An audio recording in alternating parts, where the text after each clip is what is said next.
Assalamualaikum warahmatullahi wabarakatuh. Saya Faiz Muhammad Silmi. Nah, pada video kali ini saya akan membahas tentang pembagian waris menurut adat Jawa. Nah, dalam masyarakat Jawa, pembagian warisan tidak hanya membahas tentang siapa yang mendapatkan berapa bagian. Ada hal juga yang sangat penting, yaitu menjaga kerukunan atau hubungan baik dalam keluarga. Nah, dalam adat Jawa, pembagian warisan biasanya dilakukan melalui musyawarah keluarga. Jadi, ketika orang tua meninggal dunia dan meninggalkan harta, anggota keluarga biasanya berkumpul terlebih dahulu untuk membicarakan harta yang ditinggalkan. Nah, mereka akan melihat harta apa saja yang ada, siapa saja ahli warisnya, dan bagaimana cara membaginya agar diterima oleh semua pihak. Nah, salah satu bentuk pembagian waris dalam masyarakat Jawa adalah sistem individual. Maksudnya, orang tua meninggalkan tanah dan memiliki 3 anak.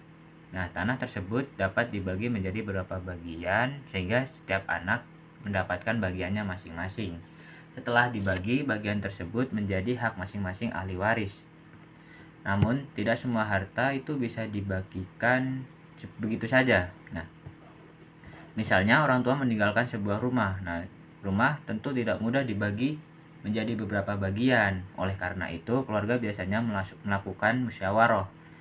Nah, misalnya, salah satu anak tinggal di rumah tersebut dan selama ini merawat orang tua. Kemudian, anak tersebut dapat diberikan tanggung jawab untuk menempati atau mengelola rumah tersebut.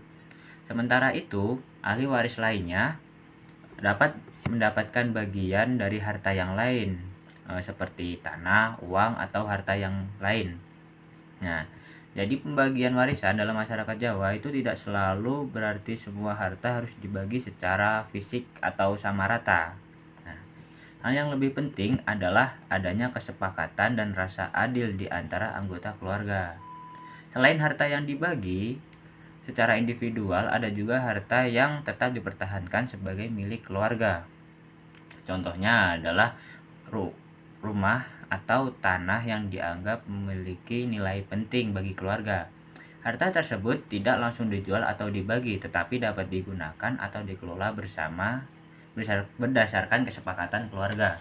Nah, dalam pembagian waris adat Jawa, anak laki-laki maupun anak perempuan itu sama-sama dapat menjadi ahli waris. Nah, namun dalam praktiknya, pembagian harta dapat dipengaruhi oleh kesepakatan keluarga dan kondisi masing-masing ahli waris.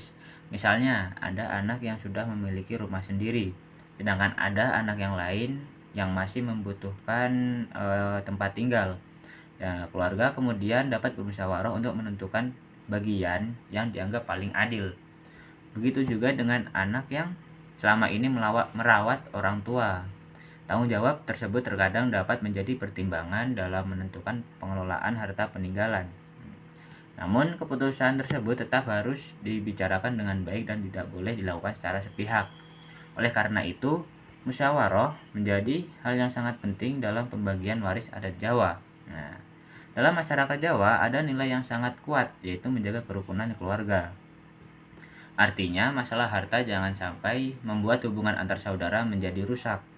Karena itu, pembagian warisan diharapkan dapat dilakukan dengan cara yang adil dan tidak menimbulkan pertengkaran.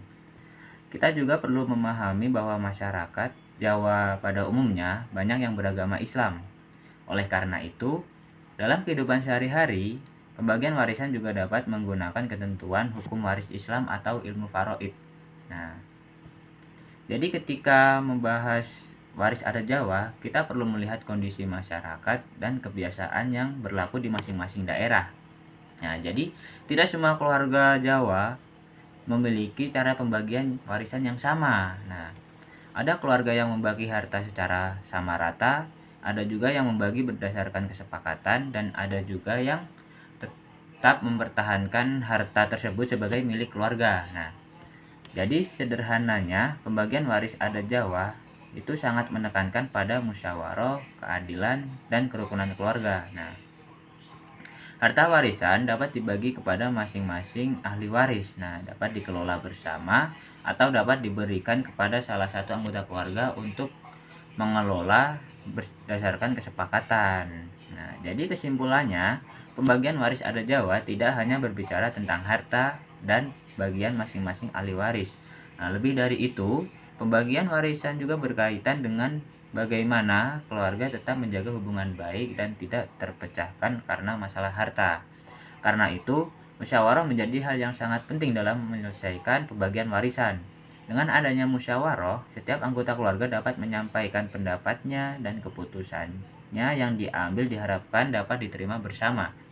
Jadi, tujuan dari pembagian warisan bukan hanya untuk membagi harta peninggalan, tetapi juga untuk menjaga agar hubungan keluarga tetap rukun dan harmonis. Nah, jadi demikian pembahasan mengenai pembagian waris menurut adat Jawa. Semoga penjelasan ini dapat kita pahami dan bermanfaat bagi kita semua. Wassalamualaikum warahmatullahi wabarakatuh.